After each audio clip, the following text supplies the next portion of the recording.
semuanya, dalam kehidupan masyarakat yang beragam, perbedaan antara individu atau kelompok adalah hal yang sangat wajar terjadi.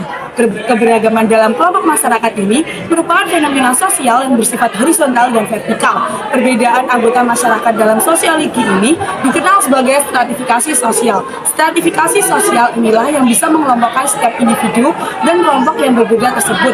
Tapi, kalian mungkin harus memahami lebih lanjut mengenai pengertian stratifikasi sosial. Stratifikasi berasal dari kata stratum yang artinya lapisan, dan dari kata sosial berasal dari kata sosius yang artinya masyarakat. Jadi, menurut arti katanya, stratifikasi sosial adalah lapisan masyarakat. Sedangkan secara umum stratifikasi sosial adalah penggolongan masyarakat ke dalam kelas-kelas yang disusun secara vertikal ataupun bertingkat. Nah, penggolongan ini dapat menimbulkan kelas-kelas di masyarakat yang terbagi menjadi tiga. Yang pertama adalah kelas sosial atas, yang kedua ada kelas sosial menengah, dan yang ketiga ada kelas sosial bawah. Untuk lebih jelasnya, kita simak penjelasan berikut ini. Adalah kelas atas atau bisa disebut dengan upper class. Kelas atas dalam masyarakat modern adalah kelas sosial yang terdiri dari orang-orang dengan status sosial tertinggi. Biasanya adalah anggota masyarakat terkaya dan memiliki kekuasaan politik yang besar. Menurut pandangan ini, kelas atas umumnya dibedakan oleh kekayaan luar biasa yang diturunkan dari generasi ke generasi. Contohnya saja seperti keluarga konglomerat, pemilik perusahaan terbesar di suatu negara. Dua, kelas menengah atau bisa disebut dengan middle class. Kelas menengah atau middle class adalah sekelompok masyarakat yang mampu mencukupi dirinya sendiri. Mereka tidak masuk ke kelompok orang kaya maupun orang miskin. Mereka berada di tengah. Terkadang mereka juga mampu membeli keinginan yang di luar kebutuhan utama, seperti melakukan liburan ataupun memiliki mobil. Golongan ini salah satunya seperti arsitek, guru maupun pemilik perusahaan kecil. Ketiga, kelas bawah atau lower class. Kelas bawah memperoleh pendapatan atau penerimaan sebagai imbalan dari hasil kerja mereka yang jumlahnya jauh lebih sedikit dibandingkan dengan kebutuhan pokoknya. Golongan ini salah satunya yaitu seperti pembantu rumah tangga dan pengangkut sampah. Masyarakat ada sesuatu yang dihargai, yaitu kekayaan, kekuasaan, dan ilmu pengetahuan. Hal itu merupakan awal terbentuknya lapisan sosial. Siapa yang banyak memiliki sesuatu yang dihargai akan dianggap oleh masyarakat sebagai orang-orang yang menduduki lapisan atas.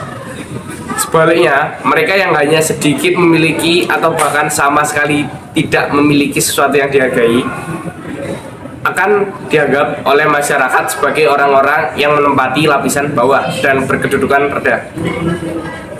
Kriteria atau dasar yang dipergunakan untuk menggolongkan anggota masyarakat ke dalam lapisan masyarakat bisa disebut dengan P3K, yakni Pengetahuan. Pendidikan merupakan usaha sadar guna untuk mencerdaskan kehidupan masyarakat pada khususnya maupun masyarakat pada umumnya. Semakin tinggi tingkat pendidikan seseorang, maka semakin kuat kedudukannya di dalam kehidupan bermasyarakat. Contohnya adalah seseorang yang bergelar sarjana, maka dia akan disegani oleh masyarakat di dalam lingkungan kehidupan tersebut. Kehormatan. Orang-orang yang disegani dan dituakan akan menduduki lapisan paling atas. Misalnya adalah orang-orang yang disegani ataupun orang-orang yang dianggap berjasa dalam masyarakat tersebut. Kehormatan tidak ada ukurannya dengan kekuasaan dan kekayaan. Contohnya adalah dalam suku Minangkabau ada Tigyo Tumpu Sajarana yang terdiri dari Cadia Mama, Minyak Pandai akan menduduki lapisan paling atas. Kekayaan merupakan materi kebendaan yang dapat dijadikan ukuran penempatan masyarakat dalam lapisan-lapisan sosial tertentu. Contohnya, pengusaha akan menempati lapisan atas karena memiliki rumah mewah, kendaraan pribadi, dan dapat dilihat juga dari cara berbelanja, cara berpakaian, dan lain-lain. Kekuasaan dan kewenangan dijadikan sebagai tolak ukur penempatan golongan masyarakat ke dalam lapisan sosial tertentu, di mana tingkat kekuasaan juga berkaitan dengan tingkat kekayaan seseorang. Contohnya, Bapak Sugiri Sancoko dihormati oleh masyarakat Ponorogo karena kekuasaannya sebagai Bupati Ponorogo.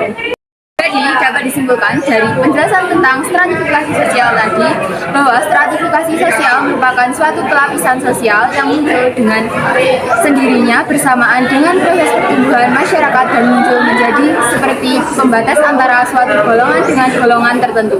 Stratifikasi sosial ini dapat terbentuk berdasarkan kekayaan, pendidikan, kekuasaan, atau kehormatan dan adanya pelapisan pada golongan tertentu, yaitu dikarenakan beberapa dari mereka dianggap mempunyai kemampuan atau pengalaman yang lebih.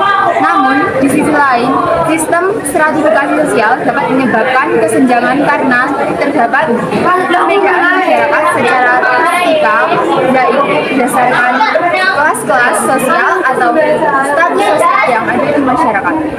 Ayo Pi, ayo Pi. Semoga dapat disenangi ya. Sekian. Bye.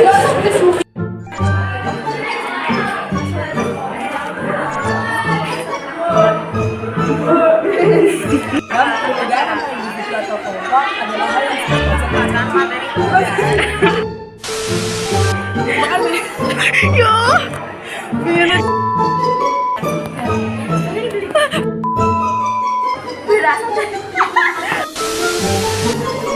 Kehidupan masyarakat pada khususnya. Saya dundun.